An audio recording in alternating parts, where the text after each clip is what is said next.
समस्त को आमर आउ एक नुआ वीडियो स्वागत। आमे आज पढ़िबा सप्तम श्रेणी नुआ विज्ञान बही जिज्ञासा जहाँ अछि ताहार प्रथम अध्याय। आमर सप्तम श्रेणी इंग्राजी गणित मध्य आरंभ हो जाइछि। आपण माने जे देखिबा को चाहछंती ताले आमर प्लेलिस्ट को विजिट करंतु और षष्ठ श्रेणी मध्य अन्य सब क्लास गुडी को अपलोड गोटे गोटे दुटा हो जाइछि बा आरंभ हो सारी अछि। आज थारु गोटे पर गोटे सब वीडियो को आलोचना करिबा, सब अध्याय को आलोचना करिबा, गोटे पर गोटे वीडियो आसीबो। आपण माने हम कमेंट रे जणेबे आपण हमर वीडियोटी को जिल्ला रो देखुचंती। आपण को केमती लागला मध्ये हमको फीडबैक दे देबे। हमर नवा चैनल टी जहा खोला हेछि संपूर्ण नवा बही अनुसार गोटे पर गोटे पाठर आलोचना करा जिवो। आपण केमती लागला हमको निश्चय फीडबैक देबे। ए अछि पाठ्यक्रम। हमर प्रथम अध्याय अछि चिर विकासशील विज्ञान जगत। एमती आमे गोटे पर गोटे हमर 12 टी अध्याय अछि आलोचना करिबा आ तार प्रश्न उत्तर मध्य करिबा। आज आरंभ करिबा आमे प्रथम अध्याय चिर विकासशील विज्ञान जगत। आमे षष्ठ श्रेणी रो विज्ञान रे पढिथिले जे विज्ञान कोन, जे कोनोसी घटना घटुछि ता पछरे कारण कोन अछि, ताहा केमिति होउछि, किपरि होउछि बा ताहाकू कोन काहेकि किपरि जदि प्रश्न करिबा जे कोनोसी आमे कार्य को ताहेले आमे विज्ञान संगत प्रश्नर उत्तर पाई परिबा। सेमति आमे किछि किछि जानिथिले तो आज आमे सप्तम श्रेणी रो विज्ञान रो प्रथम पाठ मध्ये सेमति देछि ता विषय आमे पढिबा। एथिरे कोनोसी अभ्यास कार्य नै, तो विज्ञान विषय कोन कोन देछि ता खाली आमे पढिबा आ बुझिबा। ठीक अछि। हमरो आशा जे तुमने पूर्व श्रेणी विज्ञान पाठ्यपुस्तिका जिज्ञासा द्वारा अनेक जना अजना कथा जानिबा को पाइथिबो। आमे मध्ये पढि सारिछे। सेमन जदि एमती नॉलेज बेसिस रे जानिबा को चाहछंती ताले हमर षष्ठ श्रेणी रो प्रथम अध्याय मध्ये देखि देबे। किछि नै खाली एमती विज्ञान विषय रे ही देछि। पिला माने जिज्ञासार अर्थ हेउछि जानिबा को इच्छा। जिज्ञासार अर्थ हला कोन अछि, किपरि अछि, कोन होउछि, जे कोनोसी कार्य हला ता किपरि हला, कोन हला ताहा जानिबा को इच्छा हला जिज्ञासा। कहिलो देखि आमे सब केमती जानिबा, तो जे कोन जिनिस आमे केमती जानिबा। आसो आमे हम चतुर्पार्श्व थिबा प्राकृतिक घटना संबंध रे प्रश्न पचारिबा, परीक्षा करिबा, अधिक जानिबा पई अनुसंधान करिबा ओ बुझिबा को चेष्टा करिबा। विज्ञान हमकु मार्गदर्शक भाव रे नै जीवो छोटरू बड़ आडकू, पाखरू दूरकू, परमाणु ठारू सूर्य ओ छोट कोषरू नीलतिमी पर्यंत आडकू। जदि आमे जानिबा को चेष्टा करिबा ताहले आमे अति छोट जिनिसरू बहुत विशालकाय सूर्य पछरे कारण कोन अछि बा ताहार विषय रे आमे जानि परिबा। से विषय रे आमे एठी पढिबा। हमर एई प्रथम पाठ आरंभ करी द्वादश पर्यंत जदि तमे पढि दबो ताहले विज्ञान विषय रे अनेक किछि जानिबा को पाइबो। ता एठी लेखा अछि। आमे हम चतुर्पार्श्व पदार्थ विषय रे परीक्षा करिथाउ किंबा भूमध्य जलर प्रवाह आलोचना मध्य करिथाउ। किंतु विज्ञान बहिर समस्त तथ्यर आलोचना परे एक दुस्साहसिक पदक्षेप आमे चिंताधारा को आह्वान करिबा। नूतन ज्ञानर विस्तारण सह जणे दक्ष अनुसंधानकारी सृष्टि हेबे एवं निज पई आवश्यक पदार्थ आविष्कार आ उद्भावन करि पाइबा। जदि आमे जे कोन जिंस को ता पछरे जेबा कारण को जानि पाइबा ताहले आमे अनेक गुडिये तथ्य जानि परिबा ओ ता विषय रे थिबा विज्ञान टी आमे भलो भाव रे बुझि परिबा। एभले विस्मयकर पथरे चालिबा आगरो किछि समय देई एई बहिर विशेषत्व गुडी को आमे अनुध्यान करिबा। बहिर पृष्ठ गुडी को देखि से गुडी कर रंग बेरंग प्रजापति, चुलबुली डेणा, हला एवं कागज उड़ाजहाज रो अंका बंका गति सबु कोन होछि गति होछि अनुभव करिबा। शिक्षार अग्रगति आकाश छ हेबो जेते बेले जिज्ञासा मध्य रंग भरिबो। शिक्षा आगकू बढ़िबो बा तमर शिक्षा लाभ करिवो केते बेले तमे जेते बेले जे कोनोसी जिनिस पछर थिबा कारण को बुझी पारिबो, कोन होछि ताहा ଜାଣିପାରିବ। ପକ୍ଷୀ ଡେଣାର ଉଦାହରଣ ପକ୍ଷୀ ଡେଣାର ଉଡ଼ାଣ ହିଁ ଉଡ଼ାଜାହାଜ ତିଆରିରେ ସାହାଯ୍ୟ କରିଛି। ପକ୍ଷୀକୁ ଦେଖି ହିଁ କ'ଣ ଉଡ଼ାଜାହାଜ ତିଆରି କରାଯାଇଛି। ପକ୍ଷୀ କିପରି ଉଡ଼ୁଛି ତାର ଡେଣାକୁ ଦେଖି ହିଁ ଉଡ଼ାଜାହାଜର ତାର ଡେଣା ତିଆରି କରାଯାଇଥିଲା। ତମେ ଯଦି ଜାଣିନ ଏଇଟା ଜାଣି ରଖ। ଉଡ଼ିବାର ସ୍ୱପ୍ନ ମଧ୍ୟ ସରଳ ପର୍ଯ୍ୟବେକ୍ଷଣ ଓ ପରୀକ୍ଷଣରୁ ହିଁ ଆରମ୍ଭ ହୋଇଥିଲା। ଯଦି ତୁମେ ବିଜ୍ଞାନର ଜିଜ୍ଞାସାର ପୃଷ୍ଠ ଲେଉଟାଇବ ତାହେଲେ ତୁମେ ଚିନ୍ତାଧାରା ମଧ୍ୟ ପକ୍ଷୀ ପରି ଉଡ଼ିବାକୁ ଲାଗିବ ବା ଅନେକ ଜିନିଷ ଦେଖିବାକୁ ଜାଣିବାକୁ ଓ ତାହା ମଧ୍ୟରେ ଥିବା ଜ୍ଞାନକୁ ଲାଭ କରିବାକୁ ଇଚ୍ଛା ହେବ। ନୂତନ ଅନୁସନ୍ଧାନ ବିସ୍ମୟକର ଅନ୍ୱେଷଣ ଆଦିକୁ ନେଇ ଆକାଶରେ ପହଞ୍ଚାଇ ଦେବ। ଅନେକ ଗୁଡ଼ିଏ ପରୀକ୍ଷା କରିବାକୁ ଇଚ୍ଛା ହେବ। ଅନେକ ଗୁଡ଼ିଏ ଥିବାର ତାହା ପଛରେ ଥିବା କାରଣକୁ ଜାଣିବାକୁ ଇଚ୍ଛା ହେବ। ଦେଖ ଯେଉଁମାନେ ଯଦି ଏମିତି ଉପରେ ଉପରେ ପଢ଼ିବାକୁ ଚାହୁଁଛ ସେ ଆଗକୁ ସ୍କିପ୍ କରିପାରିବ। କିନ୍ତୁ ଆମେ କ'ଣ କରିବା ପ୍ରତ୍ୟେକ ଲାଇନ୍ ବାଇ ଲାଇନ୍ କ'ଣ ଦେଇଛି ତାହାକୁ ଆମେ ବୁଝିବାକୁ ଚେଷ୍ଟା କରିବା। ଭିଡ଼ିଓ ଯଦି ବେଶୀ ଲମ୍ବା ହେବ ପାର୍ଟ 1 ପାର୍ଟ 2 କରିକି ଅପଲୋଡ଼ କରିଦେବି ସିନା, କିନ୍ତୁ ଆମେ କୌଣସି ଲାଇନ୍କୁ ଛାଡ଼ିବା ନାହିଁ। ପୁରା ତମେ ଯେମିତି ଗୋଟେ ପେଡ୍ ବ୍ୟାଚ୍ରେ ଆଜିକାଲି ସବୁ ପଢ଼ୁଛନ୍ତି ସେମିତି ତୁମକୁ ପଢ଼ିଲା ପରି ଲାଗିବ। ପୁରା ଲାଇନ୍ ବାଇ ଲାଇନ୍ ତୁମକୁ ବିସ୍ତାର ଭାବରେ ଆଲୋଚନା ଆମେ କରିବା। ଦେଖ ଆଗରେ ଆଉ କ'ଣ ଦେଇଛି ଦେଖିବା। ଯେମିତିକି ଅବଶ୍ୟ ଅନୁସନ୍ଧାନ କେବଳ ନୂତନ ତଥ୍ୟକୁ ଖୋଜି ବାହାର କରିବା ନୁହେଁ କିମ୍ବା ପ୍ରକୃତିର ବିଭିନ୍ନ ବସ୍ତୁ ବିଷୟରେ ଜାଣିବା ନୁହେଁ। ଅନୁସନ୍ଧାନ ବୋଲେ କେବଳ ନୂଆ ଜିନିଷ ଜାଣିବାକୁ ନୁହେଁ କିମ୍ବା ତାହାକୁ ଖୋଜିବା ନୁହେଁ ବୋଲି ସେ କହୁଛି। ଷଷ୍ଠ ଶ୍ରେଣୀରେ ଥିବା ତୁମେ ପଢ଼ିଥିଲ ଯେ ବିଜ୍ଞାନ ଏକ ପ୍ରକ୍ରିୟା ଯାହା ଜାଣିବାରେ ଆଗ୍ରହକୁ ପଚାରିବାକୁ ଉତ୍ସାହିତ କରେ, ଅଜ୍ଞାତରେ ଥିବା ଜିନିଷକୁ ଜାଣିବାକୁ ସୃଷ୍ଟି କରିଥାଏ। ତ ବିଜ୍ଞାନ କ'ଣ କରିଥାଏ ତା ଭିତରେ ଥିବା କାରଣକୁ ତୁମକୁ ଜାଣିବାକୁ ଆଗ୍ରହ କରାଇଥାଏ। ଏଇଟା ଟିକେ ଟିକେ ପଢ଼ିଦେବ। ଏଥିରେ ସେ ସମାନ କଥା ଲେଖା ହେଇଛି। ଆଗରେ ଆଉ କ'ଣ ଦେଇଛି ମୁଁ ଦେଖ ଏଇଠି ପଢ଼ିବି। ଆସ ବର୍ତ୍ତମାନ ଆମେ ପାଠ୍ୟପୁସ୍ତକ ଭିତରକୁ ଯିବା। ପଦାର୍ଥ ବିଜ୍ଞାନ, ରାସାୟନିକ ବିଜ୍ଞାନ, ଜୀବ ବିଜ୍ଞାନ, ଭୂବିଜ୍ଞାନ ପରି ବିଜ୍ଞାନର ବିଭିନ୍ନ କ୍ଷେତ୍ର ବିଷୟରେ ଆମେ ପଢ଼ିବା। ବିଜ୍ଞାନ ତାମାନେ ଖାଲି ବିଜ୍ଞାନ ବୋଲେ ଗୋଟେ ଛୋଟିଆ ଜିନିଷ ନୁହେଁ। ବିଜ୍ଞାନ ତମ ଅନେକ ବିଷୟ ସହିତ ମଧ୍ୟ ତାହାର ସଂଲଗ୍ନ ଅଛି, ଯାହା ଆମେ ଷଷ୍ଠ ଶ୍ରେଣୀରେ ମଧ୍ୟ ଜାଣିଛେ ଯେ ସେଗୁଡ଼ିକ ଭିନ୍ନ ଭିନ୍ନ ଅଧ୍ୟାୟରେ ବର୍ଣ୍ଣିତ ହୋଇଛି, କିନ୍ତୁ ସେମାନେ ପରସ୍ପର ସହିତ ନିବିଡ଼ ଭାବେ ସମ୍ପର୍କିତ ଅଛନ୍ତି। ଆମକୁ ଅନେକ କ୍ଷେତ୍ରରେ ଅନ୍ୱେଷଣ କରିବାକୁ ପ୍ରେରଣା ମଧ୍ୟ ଦେବେ ଓ ତାହାକୁ ପ୍ରଶ୍ନ ପଚାରିବାକୁ ସୁଯୋଗ ମଧ୍ୟ ଦେବେ। ଆସ ଯଥାଶୀଘ୍ର ପାଠ୍ୟପୁସ୍ତକ ଭିତରକୁ ଯିବା ଓ ଆମେ ତାହାର ଚତୁଃପାର୍ଶ୍ୱରେ କ'ଣ କ'ଣ ଅଛି ତାହାର ଗୁଣ ଧର୍ମ ପ୍ରତ୍ୟକ୍ଷ ଭାବେ ତାହାକୁ ଆମେ ଜାଣିବା। ଆସ ସେ ବିଷୟରେ ଟିକେ ଆଲୋଚନା କରିବା। ଦେଖ ଯେମିତି ଏଥିରେ କ'ଣ ଅଛି, ଗୋଟେ ପରିବା ଡାଲା ଅଛି। ଏ ଡାଲାରେ ଦେଖ କ'ଣ କ'ଣ ଅଛି, ଯେମିତିକି କମଳା ଅଛି। ଯଦି ଆମେ କମଳା ଖାଇବା ତ ସେଥିରୁ କ'ଣ ପାଇବା ଆମେ ସାଇଟ୍ରିକ୍ ଏସିଡ୍ ପାଇବା। ତାପରେ ଦେଖ ଏଇଟା ଅଛି ଅଁଳା ଅଛି। ଅଁଳା ଯଦି ଆମେ ଖାଇବା ସେଥିରୁ କ'ଣ ପାଇଥାଉ ଆସ୍କର୍ବିକ୍ ଏସିଡ୍ ପାଇଥାଉ। ସେମିତି ଆମେ କଞ୍ଚା ଆମ୍ବ ଖାଇବା। କଞ୍ଚା ଆମ୍ବ ଖାଇଲେ ଆମକୁ କ'ଣ ମିଳିଥାଏ ତାଠାରୁ ଟାର୍ଟାରିକ୍ ଅମ୍ଳ ମିଳିଥାଏ। ତାପରେ ଦେଖ ଯଦି ଆମେ ଟମାଟୋ ଖାଇବା, ଟମାଟୋ ଖାଇବା ଦ୍ୱାରା ଆମକୁ କ'ଣ ମିଳିଥାଏ ସାଇଟ୍ରିକ୍ ଓ ଆକ୍ଜାଲିକ୍ ଅମ୍ଳ ପାଇଥାଉ। ଦେଖିପାରୁଥିବ। ପୋଷାକରେ ଦାଗ ଛଡ଼ାଇବା ପାଇଁ କ'ଣ ସମ୍ଭବ ଅଟେ। ତମେ ଦେଖ ଲେମ୍ବୁକୁ ନେଇ କ'ଣ କରିଥାଅ, ଯଦି ପୋଷାକରେ କୌଣସି କାଲି ଲାଗିଯାଇଛି ବୋଲି ତାହାକୁ ତମେ ଦାଗ ଛଡ଼ାଇବା ପାଇଁ ମଧ୍ୟ ବ୍ୟବହାର କରିଥାଅ। ତା ବିଷୟରେ ଦେଖ ଆଗରୁ କ'ଣ ଦିଆଯାଇଛି ତା ବିଷୟରେ ମଧ୍ୟ ଆମେ ଆଲୋଚନା କରିନେବା।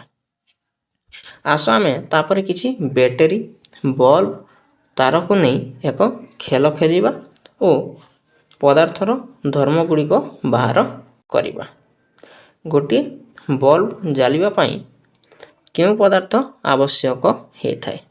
ତମେ ଜାଣିଥିବ। ଆଜିକାଲିର ଛୁଆମାନେ ବହୁତ କିଛି ଜାଣିଛ ନାଇଁ କି। ଗୋଟେ ବ୍ୟାଟେରୀ ବଲ୍ବ ଜାଳିବା ପାଇଁ ତ କ'ଣ ଦରକାର ହୋଇଥାଏ, ଗୋଟେ ବ୍ୟାଟେରୀ ଦରକାର ହୋଇଥାଏ, ସଂଯୁକ୍ତ ତାର ଦରକାର ହୋଇଥାଏ, ଗୋଟେ ବଲ୍ବ ଦରକାର ହୋଇଥାଏ ନାଇଁ କି। ଏମିତି ସବୁ ଜିନିଷ ଦରକାର ହୋଇଥାଏ। ଏହାପରେ ଗୁଣ ଗୁଡ଼ିକ ନେଇ ପଦାର୍ଥର ଶ୍ରେଣୀ ବିଭାଗ କରିପାରିବା।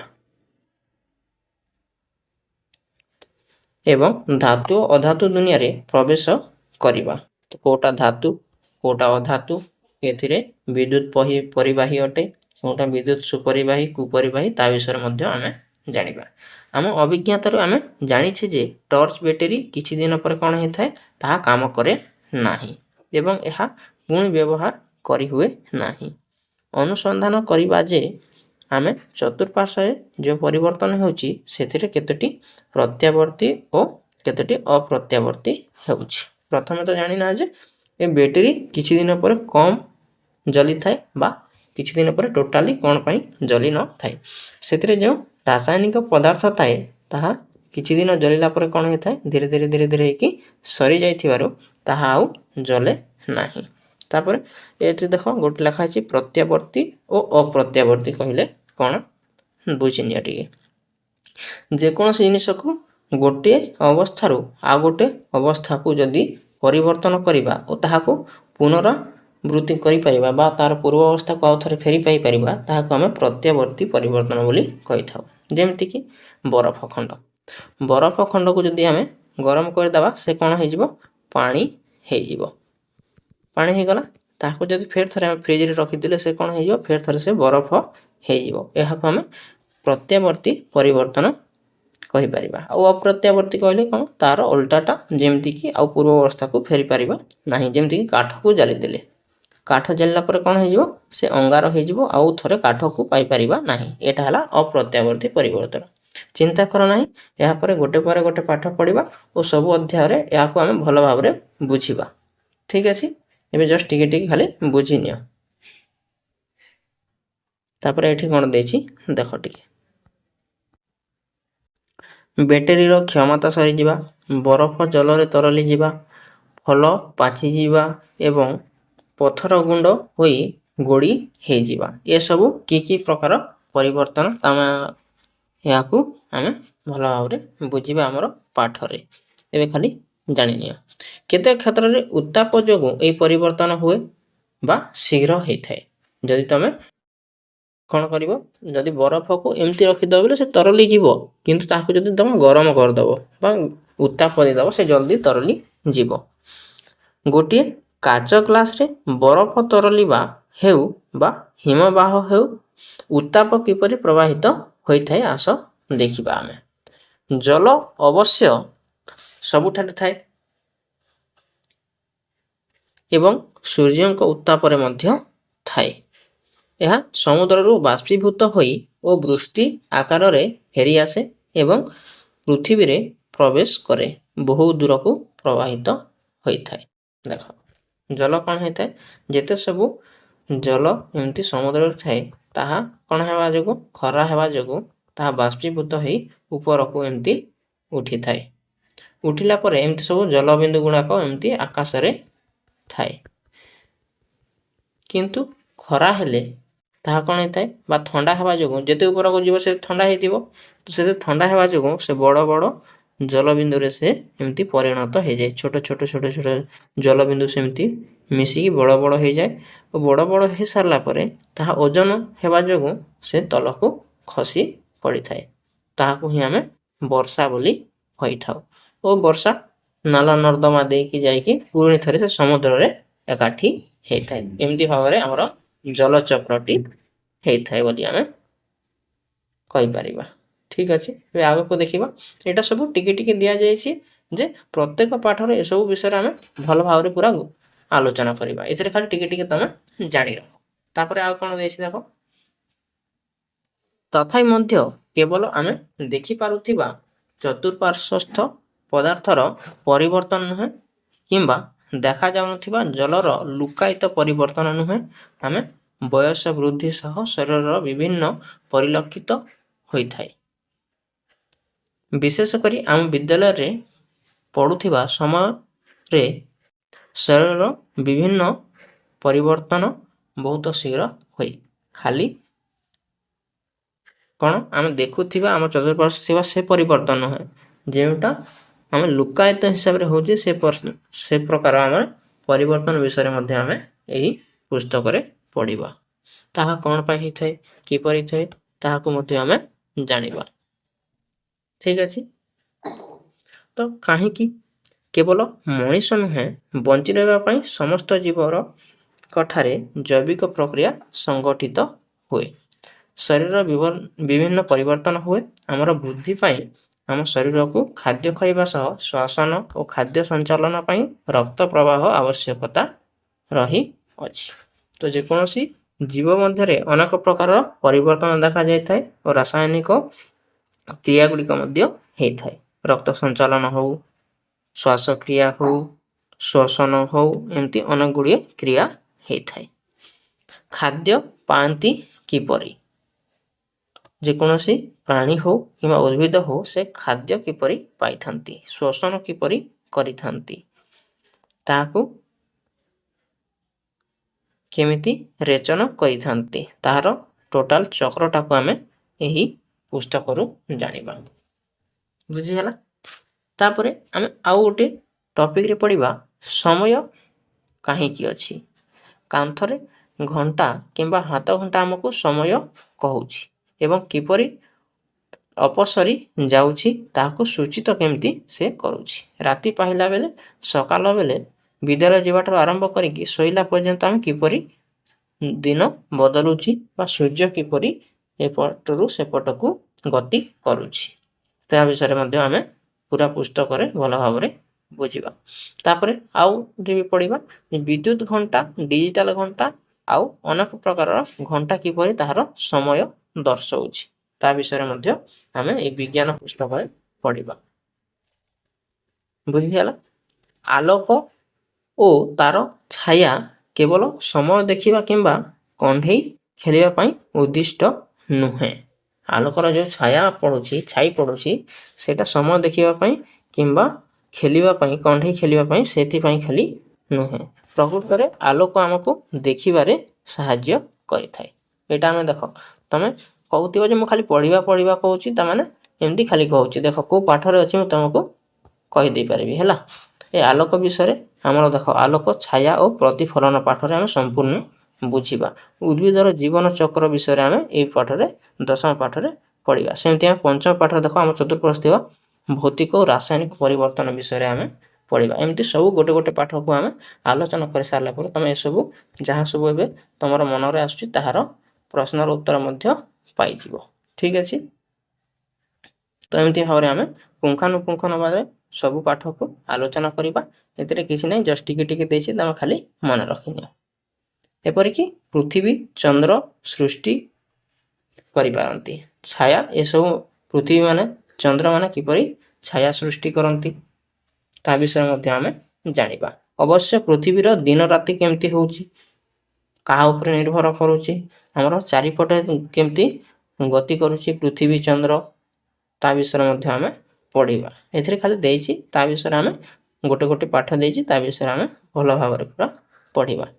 ପରବର୍ତ୍ତୀ ଅଧ୍ୟାୟରେ ଆମେ ଦେଖିବା, ଅନୁସରଣ କରିବା ଯେ ସରଳ ଭାବରେ କେମିତି କ'ଣ ଆଲୋକ କେମିତି ଗତି କରୁଛି, ଗୋଟେ ସରଳ ରେଖାରେ କେମିତି ଆଲୋକ ଗତି କରିଥାଏ। ତମେ ଦେଖ, ତମେ ଗୋଟେ ଏମିତି ନଲାଟିଏ ନେବ, ଆଉ ତମେ ଏପଟରୁ ସେପଟକୁ ଯଦି ଆଲୋକ ପକେଇବ, ସେ ଅତି ସହଜରେ ଗତି କରିଯିବ। କିନ୍ତୁ ଯଦି ନଲା ଏମିତି ଅଛି, କ'ଣ ଅଛି, ଏମିତି ନଲା ଅଛି, ତମେ ଏମିତି ଆଲୋକ ପକେଇବ ତ ଏମିତି ସେପଟରୁ ଏପଟକୁ ଆସିବ କି ନାହିଁ, ଦେଖିବ କି ନାହିଁ?